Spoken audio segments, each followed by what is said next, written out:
नमस्कार चलतु आज कथा हेबा ओडिशार सड़क सुरक्षा विषय जानिछंती एटा एमिति गोटे विषय जहाँ आम समस्तंक सह आम समस्तंक सह जड़ित आउ एटा केवल गोटे समस्या नुहे बरं आम प्रगति सहित आसुथिबा गोटे बहुत बड़ा आह्वान।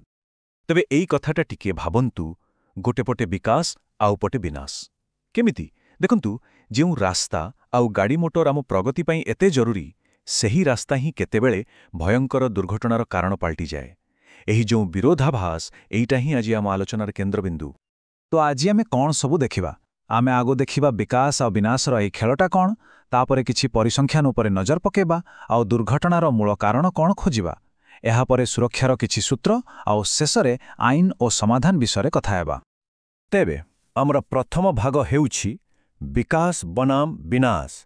देखंतु समाज जेते आगकू बढ़ुछि आमे सेते गतिशील हेउछि किंतु एई गतिर गोटे लुकायित मूल्य भी अछि आउ से मूल्यटा बेले बेले अनेक जीवन देई सुझिबाकू पड़ुछि।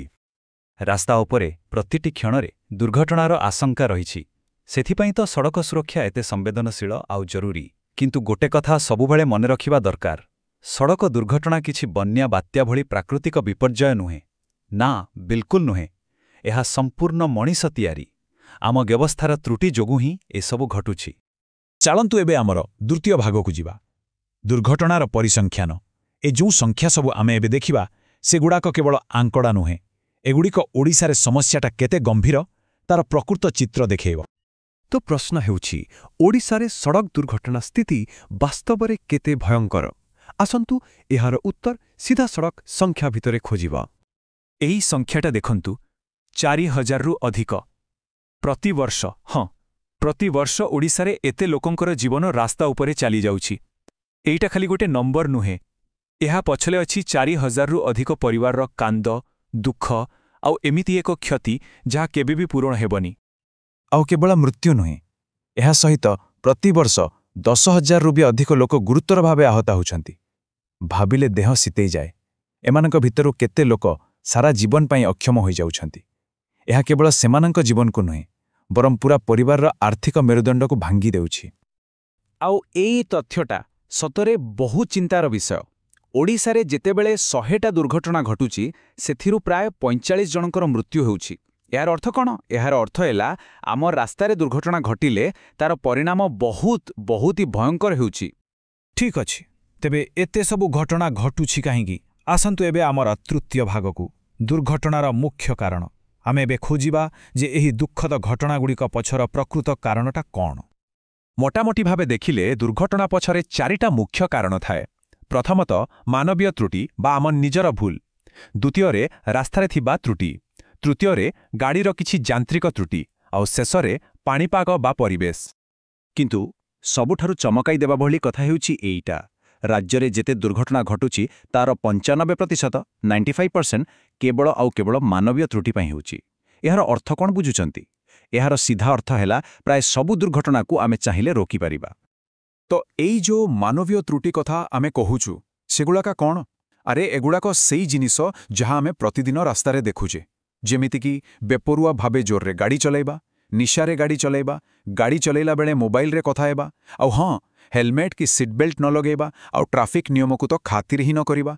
एई सबु ही तो कारण। ठीक अछि समस्या विषय तो बहुत कथा हेला एबे आसंतु समाधान आड़कू जिबा। एबे आमे सुरक्षार 3टी मुख्य सूत्र विषय जानिबा जहाँ आमको एई समस्यारू बाहरिबारे साहाय्य करिबो।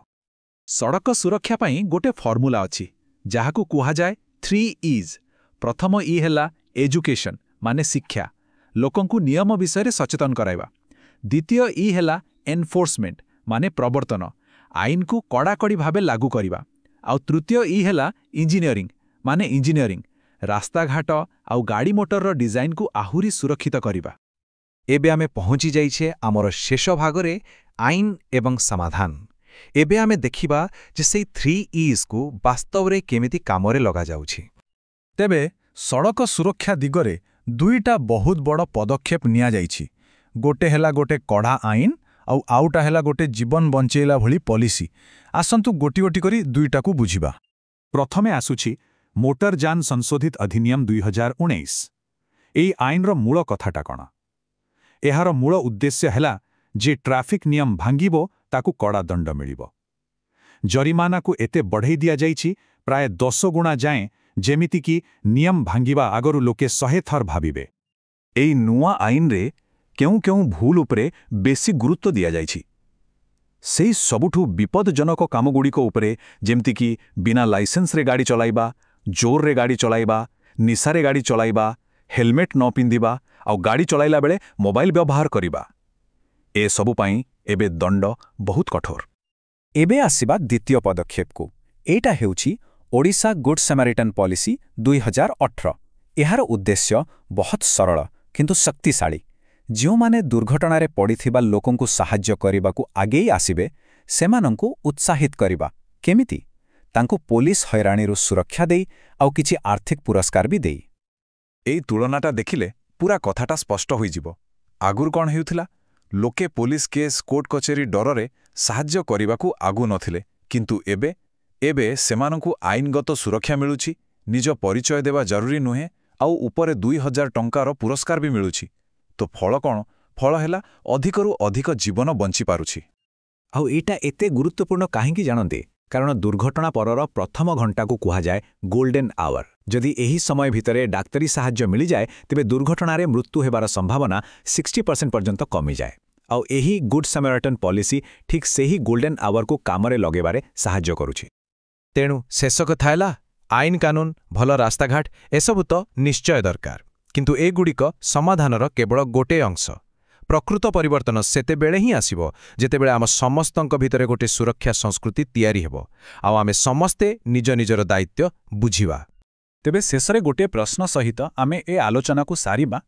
ଆଇନ ତ ଜୋରିମାନାର ଡରରେ ଆମକୁ ନିୟମ ମନେଇଦେବ, କିନ୍ତୁ ଆମ ମାନସିକତାରେ ଏମିତି କେଉଁ ଗୋଟିଏ ପରିବର୍ତ୍ତନ ଆସିଲେ ଆମ ରାସ୍ତାଘାଟ ସତରେ ସୁରକ୍ଷିତ ହୋଇପାରିବ? ଏ ବିଷୟରେ ଟିକେ ଭାବିବା ନିହାତି ଦରକାର।